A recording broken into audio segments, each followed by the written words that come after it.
In recognition of the recent World AIDS Day on December 1st, we reached out to a standout contributor to HIV research and patient care here in Australia. We're fortunate enough to be able to spend the next 5 minutes with Associate Professor Philip Cunningham. Philip is a man of many hats, including leading the Centre for Applied Medical Research at St Vincent's Hospital in Sydney, which doubles as the New South Wales State Reference Laboratory for HIV.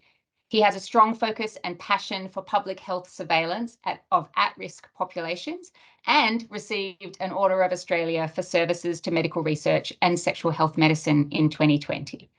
I always maintain that the field of sexual health attracts some of the most generous and dedicated healthcare professionals. It is often a thankless and under-resourced area within our complex healthcare landscape, even as it is so critical to the quality of life of so many. Philip, my first question to you, how do you stay motivated and committed in the excellent work that you carry out day to day? Thanks, Madeline, and thanks for the opportunity for the interview.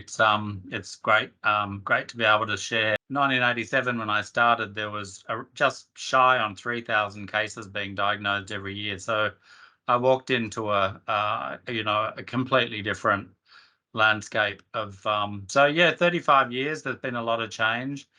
And I guess one of the things that's really kept me interested and motivated is working here at St Vincent's. And St Vincent's Hospital, as you know, has got very strong mission and values, and they came to the rescue of the community, of the affected community at the time, because no one else would. And that really was a very important defining moment for me. It was, I'm not religious at all, but I felt there was a calling for me to come and make a contribution, and essentially has defined my career. But it's also, St Vincent's is also an institution that's still recognised in the eyes and minds of the affected community to this day. That really, I guess, highlights for me and my staff the ability to work with some of our neighbouring countries in the region and pass on what we know and learned here in Australia through our experience. How do we make testing innovative to increase the demand for testing? And I guess that's with my relationship, my conjoint relationship with the Kirby Institute. A lot of projects there that embed that idea.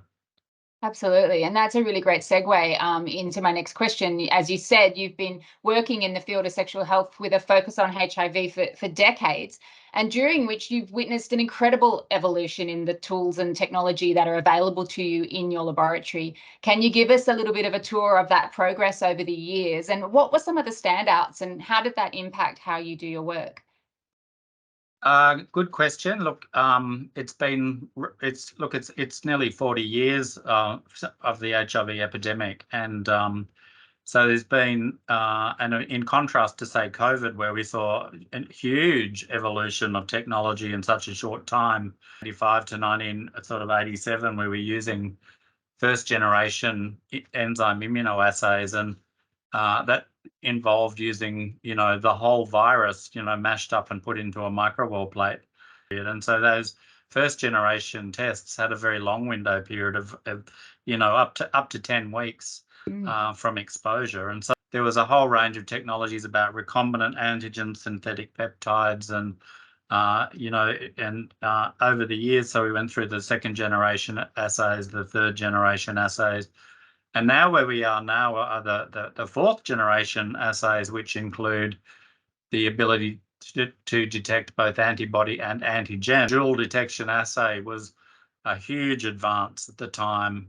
And in fact, it really tipped the whole of the way testing was done in the Northern Hemisphere, particularly in the United States, on its head, because they were moving down the pathway of using RNA pooling and RNA technologies to detect acute infections, and where actually, in fact, including the antigen in the test made an enormous difference. And now we've got a fifth generation assay that we don't really sort of talk about, and they're the tests, some of the commercially available tests now that can differentiate in a single test whether it's the antibody to HIV-1, to HIV-2, or antigens. And the other thing to mention as well is in 2015, the first HIV point of care test became available, commercially Mm. available. That was announced in and registered in 2016. And in only 2021, the first self-test for HIV was made commercially available. Big changes over that time.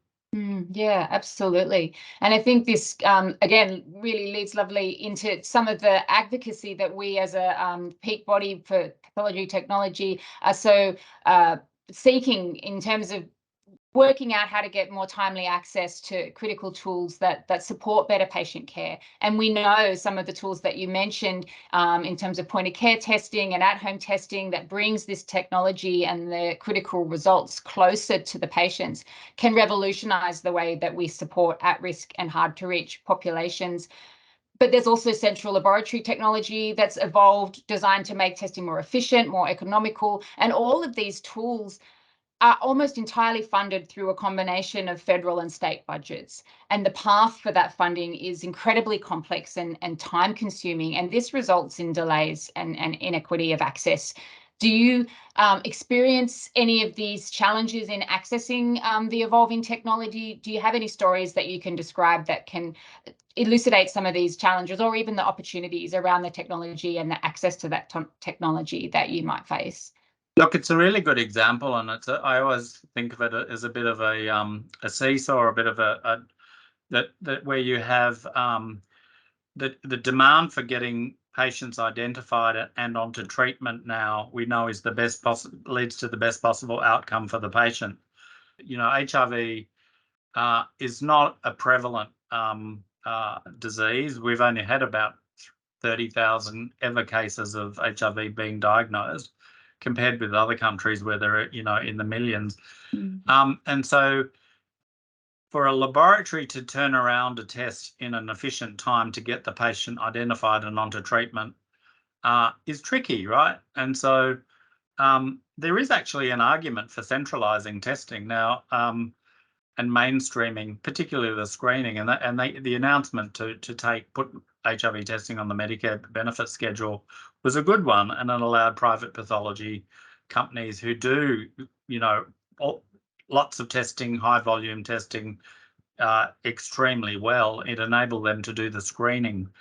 Where the issue is that when you get the reactives on the screening tests, confirming those, and it's often been referred to as the slow boat from China, and getting that confirmed positive result back to patient has always been a challenge. So there is an argument for centralizing that lower volume testing to labs that can turn it around quickly. There's also another dimension to testing, and I think there's a social dimension to HIV that we don't think so much about anymore, but it's still a real problem, and that's the stigma about people having HIV. And when you look at where HIV is occurring, it's occurring in a lot of people who are coming to Australia from high prevalence countries. And you've got to take their cultural aspects into the disclosure of their HIV status. What does that mean in certain cultures?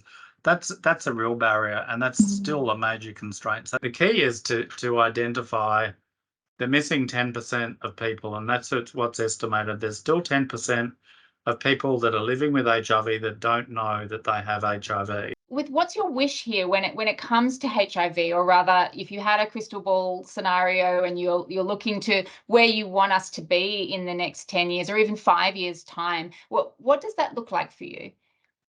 Look, I think just focusing on the point I made about the 10% of people that don't know they have HIV, we have to close that gap.